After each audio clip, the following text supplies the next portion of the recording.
ఆ మాటను చెబుతూ ఏం చెప్తారు అంటే, ఇది ఎవరి చిత్తము? దుష్టుల చేత సిలువ పోయించారు.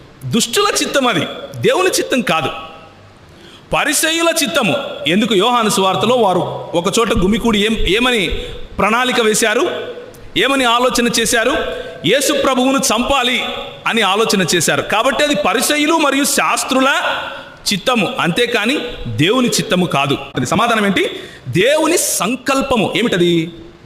నీ కొరకు, నా కొరకు మన ప్రభు అయిన యేసుక్రీస్తు చనిపోవాలి అని, ఆయన తన సలాం మనకి ఇవ్వాలి అన్నది దేవుని సంకల్పం.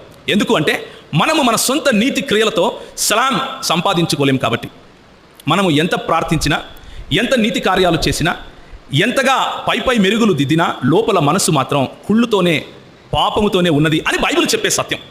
కాబట్టి ఆ పాపములను గురించి మనల్ని మనం చనిపోయే సమయంలో అలా కాకుండా మనందరము చనిపోవటం ఇష్టం లేక ప్రభు అన్నాడు, నేను నా సంకల్పము చొప్పున, ఎఫెసీయులకు రాసిన పత్రిక 2వ అధ్యాయంలో, జగత్తుకు పునాది వేయబడక మునిపే క్రీస్తులో ఆయన మనల్ని ఏం చేశాడు? ఎన్నుకున్నాడు. జగత్తుకు పునాది వేయబడక మునిపే ఈరోజు మన సహోదరులు ఇక్కడ కూర్చుని సువార్త వింటారు అని ఆయన నిశ్చయించాడు. హల్లెలూయా! ఇది దేవుని నిశ్చయం.